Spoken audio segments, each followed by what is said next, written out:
Doctor Rahat Indori صاحب نے لکھا تھا کہ بن کے ایک حادثہ بازار میں آ جائے گا، جو نہیں ہوگا وہ اخبار میں آ جائے گا، اور چور اچکوں کی کرو قدر کہ معلوم نہیں کون کب کون سی سرکار میں آ جائے گا۔ سر ابھی آپ نے کہا کہ میں سیاست میں ایجوکیشن دینے کے لیے، ہدایت دینے کے لیے آیا ہوں۔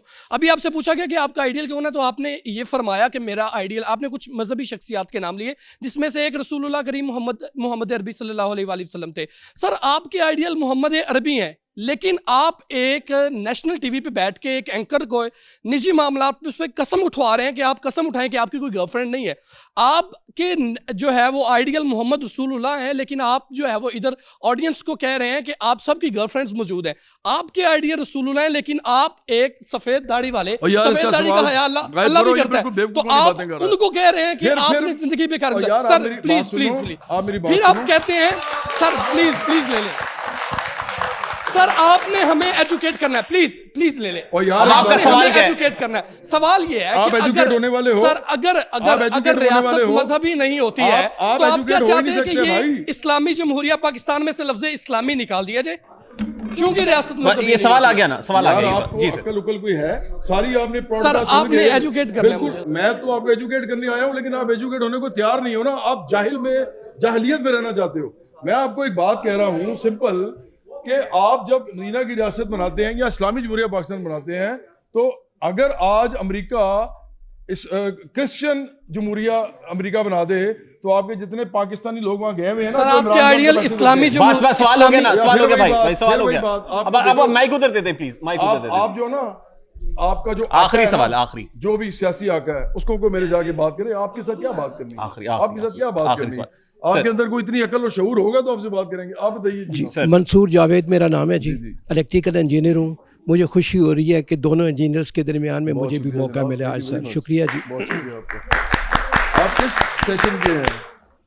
82 UAT جی۔ واہ ماشاءاللہ، آپ میں آپ سے کوئی 6 سال جونیئر ہوں۔ جی جی جی۔ تو ایسے ہے جی کہ سیاست پر تو بہت بات ہو گئی، میرا ٹاپک تھوڑا سا ڈیفرنٹ ہے جی۔ میں اپنا موقف ایک بیان کر کے میں چاہوں گا کہ آپ اپنی رائے بھی دیں، اور میں آپ کے کمنٹس، قیمتی کمنٹس لینا ضرور سمجھتا ہوں جی۔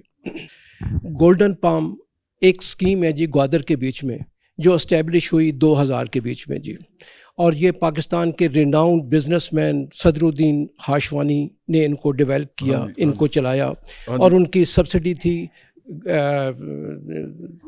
گولڈن پام کے بیچ میں ان کی ہاشو گروپ کے نام سے سبسڈی تھی۔ ہاشوانی صاحب میرے بڑے اچھے دوست رہے ہیں جی۔ اچھا جی، مجھے پھر تھوڑا سا بات، میں تو چاہتا ہوں میں ریئلٹی آپ کو فگر بتاؤں۔ پیار کرتے تھے، میرے گانا تھا اللہ میرے دل کے اندر، تو ان کو بڑا زیادہ پسند تھا اوکے ہاشوانی صاحب کو۔ اچھا سر، ایسے ہے کہ 2000 میں انہوں نے اپنی اسکیم اسٹیبلش کی، تو جب انہوں نے اسکیم اسٹیبلش کی تو بہت اچھی انہوں نے کمپنی سنگاپور سے امپورٹ کی، اور اس کے لیے انہوں نے انفراسٹرکچر بنایا اور کام کیا انہوں نے جی، اور بہترین پاکستان کی بہترین جگہ پر یہ ہاؤسنگ سوسائٹی ہے جی۔ انہوں نے اپنے میڈیا کے ذریعے، اخبارات کے ذریعے، جو بھی طریقہ کار تھا اس کے ذریعے لوگوں کو اٹریکٹ کیا، لوگوں نے پیسے جمع کروائے۔ 4500 اس کے ٹوٹل اس وقت الاٹی لوگ ہیں، اور میں نمائندگی کر رہا ہوں ان میں سے اکثریت کے لوگوں کی جی، اور انہوں نے مجھے آپ کے پلیٹ فارم پر بھیجا ہے کہ میں موقف بیان کروں اور یہ چیزیں وائرل ہوں، لوگوں کو پتہ ہو کیا ہوا ہے جی۔ انہوں نے 1.5 یا 2 سال کی انسٹالمنٹ کی، انسٹالمنٹ کے بعد جب انہوں نے دیکھا کہ ہمارے پیسے 100% جمع ہو چکے ہیں، میں نے اپنا 55 لاکھ روپے کا پلاٹ اس وقت خریدا۔ میں ایز اے جنرل مینیجر وابڈا سے ریٹائر ہوا، تھوڑی پینشن، پیسے ڈوب گئے ادھر؟ ہاں جی ڈوب گئے جی۔ سر ایسی ہو کہ جب انہوں نے پیسے لے لیے تو انہوں نے کورسپونڈنس ختم کر دی جی۔ ہمیں بہت دیر کے بعد پتہ چلا کہ ان کے پاس زمین نہیں ہے جی، وہ بھی انہوں نے نہیں بتایا، ہمیں میڈیا والوں نے بتایا، مختلف لوگوں نے بتایا کہ ان کے پاس زمین نہیں ہے۔ ہم نے ایک گروپ تشکیل دیا، اس گروپ کے بیچ میں 60% لوگ ہمارے وہ تھے جو اوورسیز تھے، انہوں نے انویسٹمنٹ کی ہوئی تھی، 40% پاکستان۔ کوئک کر لیں پلیز، ذرا کوئک کر لیں تھوڑا سا۔ اوکے جی سر، ایسے ہے جی کہ بہت سارے لوگوں نے یہاں انویسٹمنٹ کی، اور آج ہم اس پوزیشن میں ہیں کہ ہاشو گروپ نے اپنا دفتر ہی کراچی میں بند کر دیا ہے 3 مہینے سے جی۔ ہم ٹیلی فون کرتے ہیں، ہمارا ٹیلی فون بھی یہ سنتے نہیں ہیں جی۔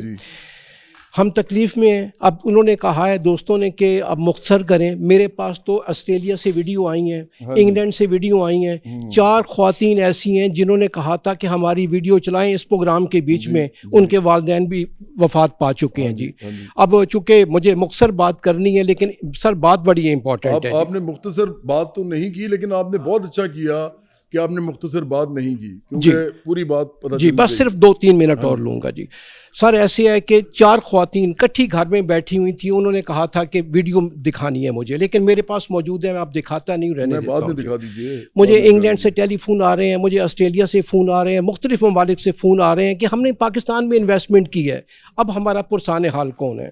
سر بات یہ ہے کہ نیب میں بھی ہم گئے ہیں, مختلف ایجنسیوں کے پاس ہم گئے ہیں, پرسان حال کوئی نہیں بن رہا. اس میڈیا کے توسط سے, آپ دوستوں کے تعاون سے ہم چاہتے ہیں کہ ہمارا کوئی پرسان حال بنے اور ہماری آواز جو ہے نا مشرق سے مغرب تک پھیلے. اچھا میں آپ کو ایک بات بتا دوں, آپ کا کچھ نہیں بننا, آپ جو مرضی کر لینا, یہ ایسے ہی رہے گا. کیونکہ میں نے آپ کو ایک جواب دیا تھا, یہ ساروں نے دیکھا ہے, بلکہ میں چاہوں گا کہ ادھر اگر احتشام ہے اور اس کا دوست, اس کا نام مجھے, اس کا نام کیا ہے آپ کا, حمزہ, تو میں چاہوں گا کہ آپ بڑے غور سے یہ بات سنیں بھی اور اس کو ضرور آگے لے کے جائیں, کیونکہ بڑی ضروری بات ہے. یہ کسی اور سے سوال ہوگا نا, نواز شریف سے, عمران خان سے اور اسد زرداری سے, وہ کبھی یہ بات نہیں کریں گے جو میں کرنے لگا ہوں. اس سے پتہ چل جائے گا کہ طبقاتی سیاست کیا ہوتی ہے. تو میں نے جب آپ نے مجھے کہا تھا نا کہ آشوانی صاحب, تو میں نے آپ سے ایک جملہ بولا تھا اور وہ آپ نے جملہ غور نہیں کیا اس پہ. میں نے آپ سے کہا تھا کہ آشوانی صاحب میرے بڑے اچھے دوست تھے. آپ نے سنا تو غور سے, میں نے نہیں کہا کہ وہ میرے اچھے دوست ہیں, کیونکہ آشوانی صاحب کو پتہ ہے کہ میں کون ہوں اب, اور اس ملک کا تمام رولنگ طبقہ جو ہے وہ سب میرے سے علیحدہ ہیں اس وقت. میرے جتنے دوست تھے انہوں نے دوستیاں ختم کر دی ہیں, اور وہ لوگ سمجھتے ہیں کہ میں ان کے لیے ایک سیاسی خطرہ ہوں. آپ اس طرح سمجھ لیجئے کہ عمران, نواز شریف اور آصف زرداری تینوں ملک ریاض کے دوست ہیں. ملک ریاض کے میں خلاف ہوں سیاسی طور پہ. میں آج آپ کو یہ کہہ رہا ہوں یہاں پہ بیٹھ کے کہ میں ہاشوانی صاحب کا بھی سیاسی مخالف ہوں, کیونکہ یہ اسی رولنگ کلاس سے ہیں جس رولنگ کلاس سے یہ تھے. میری دوستیاں, سرمایہ داروں نے میرے سے دوستیاں کیں جب میں بہت بڑا سٹار بن گیا, اور ان دوستیوں کی وجہ سے انہوں نے سمجھا کہ شاید میں پیسہ کمانا چاہوں گا یا میں ان سے کوئی فائدہ لینا چاہوں گا. میں نے کبھی نہیں لیا, میں ان کے ساتھ بیٹھتا بھی نہیں تھا زیادہ, جہاں ملتے تھے مل لیتا تھا. تو اب کیا ہوا ہے کہ کچھ عرصے سے یہ سب لوگ میرے سے بھاگ چکے ہیں, کیونکہ ان کو پتہ ہے کہ یہ تو کھڑا ہوا ہے, یہ تو کہہ رہا ہے کہ میں سب کے خلاف ہوں. تو اس لیے مجھے لگتا ہے کہ آپ کا جب تک اس ملک کا رولنگ کلاس کا طبقہ جو ہے, مطلب جو اشرافیہ کا طبقہ ہے, جب تک وہ چینج نہیں ہوگا نا, مڈل کلاس کو صرف بھیک میں کبھی نہ کبھی وہ آپ کو شاید تھوڑا بہت کچھ دے دیں, اور اگر آپ بہت زیادہ لوگ جمع کر لیں, بہت زیادہ لوگ موبلائز کر لیں, تو 50% چانس ہوگا کہ وہ آپ کو ہی واپس دے دیں گے. لیکن 50% چانس یہ بھی ہوگا کہ وہ آپ کو لاٹھی چارج کریں گے, وہ کٹ لگائیں گے, تو آپ کو لگ پتہ جائے گا